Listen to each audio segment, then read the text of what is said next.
Hey guys, it's Bree, and today we're going to talk about The Raven Stratagem by Yoon Lee.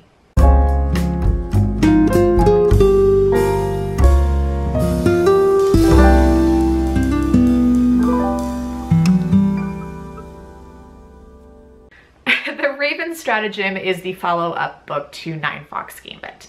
It follows General Jadao after kind of the Fortress of Scattered Needles. If you have not read Nine Fox Gambit, one, stop, go do that because it's fantastic. And two, go ahead and watch my review of that instead because this will get a little spoilery for you. So Jadao has taken over a swarm is basically the premise of the first couple chapters. It's right after the Fortress of Scattered Needles, and pretty much now he is on his own. He is seemingly killed Cheris or taken over from Cheris, and has become an actual existential threat to the Hexarchate. And from there, the Hexarchate, of course, is trying to bring him down, like you do. I won't lie to you, this is not a book that I liked as much as Nine Fox Gambit. I think it was a lot easier to read though, especially because you already know what's going on, you know how this system works, and the language in it is much more direct and simple. My cat is trying to get into a Dollar Tree bag now. It's like he's just like, what can I mess with while mama is filming? Thank you. I have kind of mixed feelings about this one. Part of me likes a lot of what Yoon Lee does, and I think it makes sense to try to be approachable. That seems to me kind of like I got this feedback from my first book, so I'm going to try to make the second book better. At the same time, I really liked the in over your head feel. And having read books like those by Hanura Yemi and other authors who do kind of more of a surrealist thing, I'm not scared of it, and I really enjoyed it. I missed that feeling of complexity was kind of missing, or more, I guess, that it was boiled down. I was a little surprised at the beginning because it felt a lot like Jadao had just taken over.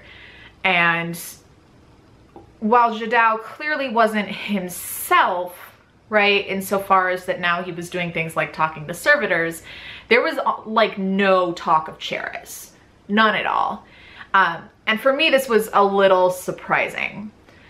There are a couple of different perspectives that are brought into play. One of them is I guess, brigadier general now who is being sent to take down Jadao. There are a lot of, the Hexarchate does this a lot where they're like, you screwed up, but we're gonna promote you and send you on a death mission. I just feel bad for like everyone who they do that to.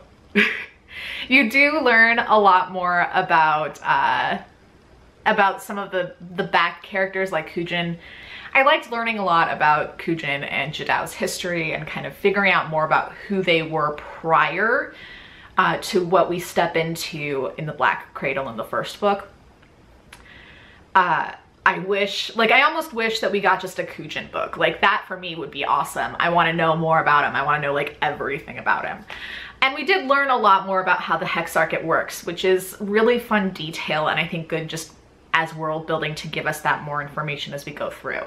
For me, what's really missing is that there's not really any talk of Cheris in the first parts of the book, and then also that it's just kind of tonally different. I feel like if you've made it through the first book, why dumb it down in the second?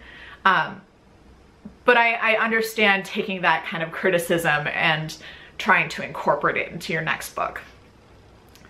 Have you read Nine Fox Gambit and The Raven Stratagem? Because you should definitely let me know what you think. Especially about that twist.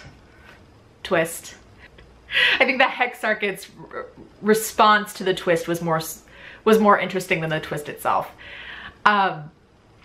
I hope you're having a fantastic reading week. I'm gonna go put out a blanket in the backyard and read some comics. And I will talk to you later. You know the drill. Comment, like, and subscribe. Talk to you later. Bye.